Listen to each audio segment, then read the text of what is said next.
Welcome to Let's Talk Buffalo, a program created by Buffalo State students for WBNY 91.3, Buffalo State student-led radio station. We've conducted interviews with the citizens of Buffalo about things that are happening right now in our community. Today, in honor of Valentine's Day, our topic is love. We asked Buffalo State students about their take on love. We also interviewed Buffalo State philosophy professor John Draeger, who teaches a very popular class about the philosophy of love and sex. Welcome, Professor Draeger. Y'all make my day. I feel fancy. This is awesome. Thank you. What do you teach here? Can you go in a little bit of elaboration of that? Sure. So I'm a philosopher. I teach courses in ethics, political philosophy, philosophy of law. I also teach a course in philosophy of love and sex. So that course about love and sex, can you maybe elaborate a little bit? Sure. So all of my classes are really about being thoughtful about the world around us, our relationships with other people, why we have the views we do, thinking carefully about the kind of what society tells us and not simply accepting something because society has told us. So finding ways of asking critical questions about the world and our relationships. And I think philosophy of love and sex is just a way of doing that. And so lots of folks think about love and think about sex. And so how do we think about it more carefully? There's really nothing in some sense magical about what we're doing, except that we're putting the pause button and we're asking questions that we could ask ourselves outside of class or outside of this kind of conversation, but we often don't, right? And so the goal of the philosophy of love and sex class is to give folks the tools to think more carefully about issues that they already think a lot about. Right? So it's to give them sort of some more structure and some more vocabulary and some concepts for thinking more carefully, and hopefully learning some things about themselves and about their relationships. Would one of those topics maybe be about communication, like with love, like with a partner or a friend or anything like that? Do you dive into that? Yeah, so I love the way you said friends, love. One of the topics is trying to figure out what the difference is between family love, friendship, romantic partnership. How do we understand those things? Because many of the features of love are common to those things. So, for example, being sensitive to the emotions of those around us, having our own days and lives kind of ebb and flow with the emotions of those that we care about. It's about shared experiences, about time. It's also about reciprocity and communication and understanding other people and what they need and empathy and so on. So in many ways, love spans across different significant relationships like friendships, like romantic love. And so one of the tricks is to try to figure out, well, wait, what makes romantic love different from other kinds of love, right? So that's one of the tricks. But I think on the whole, I tend to think of it as a cluster of features that are valuable to lots of different kinds of love. And then different partners or different groups can kind of not pick and choose, but kind of lean more on a different balance of those kinds of features. You described like how love could be like partner, family, friendship. Could that affect like different views of what love is, or does it vary? No, I think it varies. I also think one of the reasons that it's important to have this vocabulary and press the pause and talk about it is that first, I haven't always thought, or I don't think any one of us have necessarily taken the time to understand what we mean by it. And even if we have, the person sitting across the table, whether they're a friend or a family member or a romantic partner, they might not have thought about it. And even if they have, they may not have the same conception that we have. And so part of what conversations about love are about and about loving relationships is having that communication back and forth so that we can understand each other. Even if I understand myself and even if you understand yourself, that doesn't mean we understand each other together. And so part of the trick in forming a loving relationship is having that joint conversation. One model of love is what's called a kind of reciprocal we. So the idea is there's a you, there's a me, and then love is what we do together. Love is what we navigate and create in that space that we share. And so the individual identities of each of the partners still exists, but when we come together in the loving part, whatever that means, that's something that we figured out together, right? So that's communication, that's back and forth, that's reciprocity. So we went into detail about family, friends, and all that. Now, what about gender? Is there a difference like between male love and female love, like how they perceive it? I think gender is always in the room, not just gender. I think there are lots of identity categories that are always in the room. I put it that way because they're not always relevant, though they're always in the room, right? And so I think it's on all of us to think through, how is my conception gendered or not gendered, right?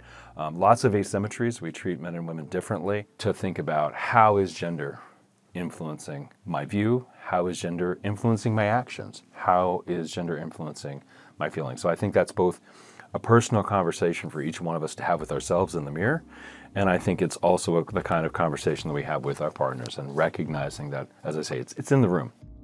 So in a recent Washington Post opinion piece, columnist Christian Emba responds to a tweet by activists from former Pennsylvania Democrat congressional candidate Alexandra Hutt, who said that young men should have the right to have sex. What is your response on that? Do men have a right to sex? By that we mean they're entitled to it in some way, or that someone else has a duty to provide that for them. I don't think that men have a right to sex. I think we need to distinguish between rights and goods. There are lots of things that people might want. Men might want to play professional baseball or be in a rock band or be all those kinds of things. That doesn't mean they have a right to those things. It just means that they want them. And so I think if you see a right as a right to expression, then I think we arguably have it, though I wouldn't just extend it to men. I think we all have the right to sexual expression. But if you think of it as a right, somehow society needs to provide men with sexual partners, so that I don't think that's the case. What do you hope to accomplish both for yourself and your students with all these courses that you teach? I hope that folks are more thoughtful. One of my assignments, for example, I have a whole series of assignments, but ask students to think about the world. So for example, I have a regular assignment where I ask students, okay, we did some reading, we had some conversation about something this week. What I'd like you to do is I'd like you to choose a song, a movie, a poem, a television show, a meme, a comic book, I don't know, something that you encounter in your regular life, and I'd like you to relate that reading that we did together, that conversation that we did together in class, to that bit of popular culture or media or something like that. Students become aware of these big ideas, have some practice with putting the pause button on so that they can ask themselves these questions. And my hope is that 5, 10, 15, 25 years from now, they're still, when they hear that song on the radio, that's like, that sounds messed up. And here's why. Because I'm going to take the moment to take the pause and to think about, right, whether it's the fancy language that you learned in Draeger's class those years ago is less important to me than that someone has the ability, has the wherewithal to listen to that song, say that's messed up, press the internal pause button and say, you know what, here's why I'm troubled by that, right? That we have the ability to press that pause. And likewise in our relationships or in our working relationships, we have the ability to press that pause. We're not going to think it through all the time. Right? I'm not saying we can go through our lives and press pause every time, but I want folks to have the experience, have the skills, and hopefully develop the wherewithal to do it when it matters. We recognize those situations where we just need to press the pause and we just need to think it through. Right? That's the goal of all of my courses. And with Philosophy of Love and Sex, I mean, I think the goal is to think through that with our friendships and our loving partnerships and our sexual relationships. What do you think about the controversy surrounding the word female? Some women don't like to be called female because it means that they're only used for fertile purposes. I think that what's important to me when I'm sitting across from someone is that they know that I value them. And I think there are lots of ways in which that can happen, lots of ways that we can show that we respect other people. I certainly think if I'm sitting across from someone who says, you know, I don't prefer that label, or I would rather you don't use those terms, or whatever it is, I think it's incumbent upon me to validate the person sitting across from me, unless it really, really matters for some reason, and say, you know what, if that's important to you, then I'm going to take you seriously enough to engage you in ways that you're comfortable. Because at the end of the day, it's about us being able to have that conversation. So I guess I'm less comfortable making proclamations about what I think labels should or shouldn't be, I'm more inclined to say it's incumbent upon us to listen to those sitting across from us and try, insofar as possible, to use the terms, use the labels, use the vocabulary, use the ways of interacting that they find comfortable. Because in doing so, we're showing that we value them as people. Does sexual attraction automatically lead into love, or are they two separate things? I think they're separate. I think sexual attraction and love are separate. We can, though they're often interconnected, and we can also love those we have sex with and have sex with those we love, right? I mean, so there are lots of ways of mixing and matching those things. We can also be as sexually attracted to someone that we never have sex with or never fall in love with. We can probably also have we can have sex with people that we aren't attracted to, right? So I would encourage us to think about all the kind of different ways that these categories can play out. I would also encourage us to think about sex not merely as attraction or as pleasure, but also the meaningful communication that can be involved. I don't think sex is one thing. I don't think attraction is one thing. I don't think love is one thing. I think what you have is these overlapping, and this is what makes the course exciting, you have these overlapping kind of categories and different kinds of aspects of love and of sex and of attraction, and they mix and match in all kinds of exciting ways. And then the more we look at different individuals, the more we see that mixing and matching happen.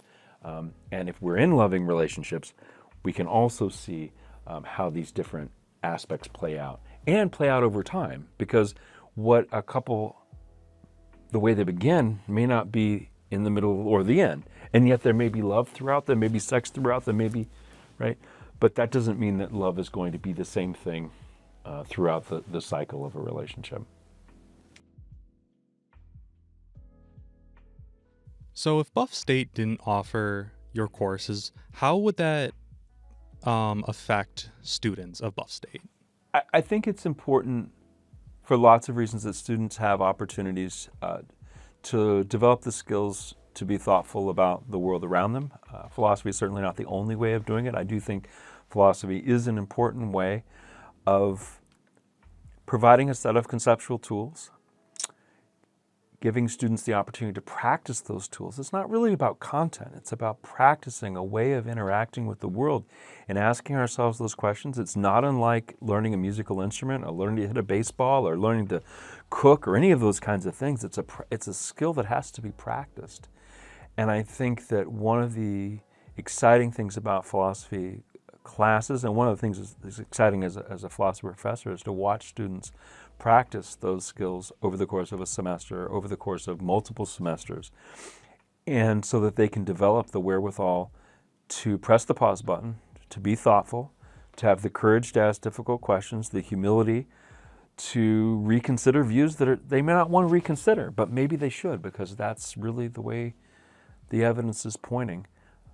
I think that's at the core of citizenship. That's at the core of being thoughtful friends, and the core of what it is to be thoughtful romantic partners, parents, and so on. And so I think that philosophy provides us with those opportunities to practice. It's a laboratory, if you will, to ask those kinds of questions and to consider issues that we might not consider in our run-of-the-mill lives for a variety of reasons. And so I do think it would be a loss. So as we wrap this up, do you have any advice that you would like to give our viewers about love? Insert laughter. I think the advice I would give to folks about love is to be thoughtful, to both look inside yourself, look in the mirror and think carefully about what you're doing and why, and look across the table and across the room and ask yourself why you're doing what you're doing, why you're feeling what you're feeling. And make sure that with the person in the mirror, it fits with your considered views. It's something you've thought through and something that you're willing to stand by. And as you look across the room, make sure that it's something that we can stand by and stand with together. because our goal, I think, is to validate ourselves and to show that we value ourselves as we look in the mirror, and to show that we value those around us. And I think that's a process that we need to keep thinking about. It changes over time. It changes as we get older. It changes as situations change, as the world changes. And so I think we have to continue thinking things through. And I don't have just a thought. It's not just a rational thing, but it's also a very emotional thing. Making sure that we're connected with ourselves and what we value, and making sure that we're connected with other people and what they value, and perhaps most importantly, what we value together.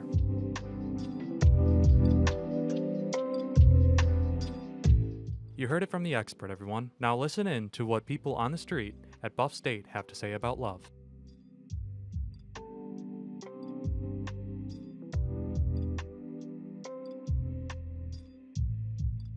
We are here with I'm Frank Colella. Frank. Tell us who you love most in your life and why. I love my family and my girlfriend the most because they do anything for me at any given moment. We're here in the Dean of Students office talking with Anita Lewis. Anita. Tell us who you love most in your life and why. I have 9 grandchildren, and I love each of them equally. One is my soul, one is my spirit, one is my heart, and the rest of them is everything that I want to be, that I can't be, because I'm no longer trying to be, but they are going to be.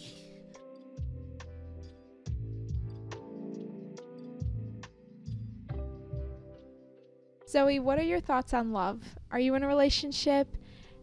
Do you have a positive aspect on love or a negative aspect?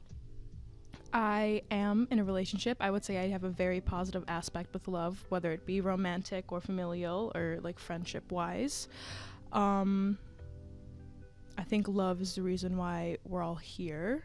I think that there's good and bad in the world, which elicits love and hate. And I think that love is the strongest connection you can have with somebody, and that doesn't even have to be intimacy related. It can just be like having a shared connection with someone and knowing that someone will always be there for you and care for you, and like not in like a sob way, but like be there in all through your emotional hardships and trials and tribulations. All right, and we are here with another Buffalo State student by the name of JV. And JV, tell us, when you hear the word love, what comes to mind first? Comfort. Why would that be? Because I think whenever you are in a relationship with somebody, especially if it's romantic, it's knowing that you are easily either attracted to them or you find yourself comfortable with them. I like that. Yeah, definitely true. Hopefully you're comfortable with them. If you're not, then you know it's not love, right?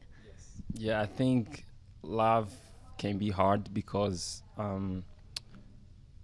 so I think that whenever you like someone, you don't know how much they like you, because I may say I like a girl, but like I don't know how much she like me, and it gets to a certain point where you have to kind of like make a decision, because let's say you're dating someone and they're non-chanted, which means they don't really talk about their feelings, so it can be really hard to know how they're feeling or how they feel about you. So whenever that happens, a lot of people tend to think on the negative side, or like maybe this person fell out of love with me, or this person have somebody else on the side. Love is great, love is amazing, but like it gets to a certain point where it may drain you, and sometimes it can drive somebody insane. So yes, love is beautiful. It's sometimes about butterflies and everything, but like it can also be painful. And some people are very sensitive, and it can be really, I guess, excruciating. Because I was in a relationship and it ended badly. So whenever I find myself falling for somebody, I usually I block those thoughts from like reaching out the surface, because I feel like once I fall for someone, I may eventually like them. And how do you know if the pain is worth fighting for? It goes back to my my previous answer, if you find yourself being comfortable with them, if you find yourself being able to like share your secrets and sad memories, because like if I can open up to someone, that means I trust them. So if I have that trust bond, that means I'm comfortable with them. Great answers. Thank you so much, Javi.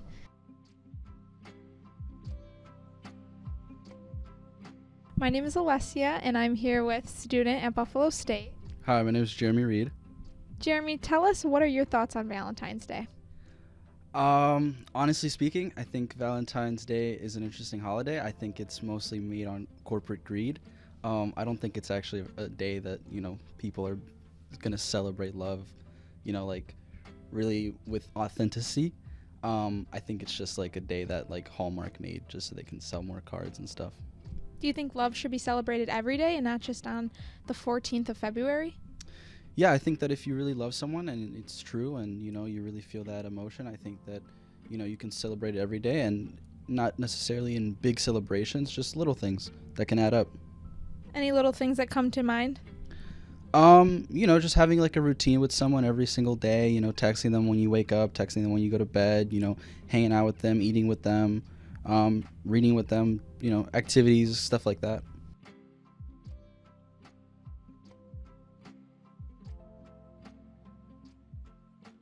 When was there a time that you felt loved and why? I think I felt loved a lot of times in my life. I've been in relationships in the past, and it's easy to say that, I've felt loved throughout those relationships. But I've also felt, periods of time where, like, necessarily I'm not feeling loved, like whether it's a situation that, you're just feeling like this isn't working out for me, or this person's not healthy for me, this person's really toxic, or this person's cheating on me, or, whatever the case. I think there's a good balance in life that you'll experience at some point where you feel, this person's good for me, this person treats me right, this person like makes me feel warm. And then there's also points where you'll have people in your life that make you feel cold. They don't make you feel love, they make you feel the opposite. And I think it kind of just balances out in the end. So you would say that opposite effect of love teaches you what true love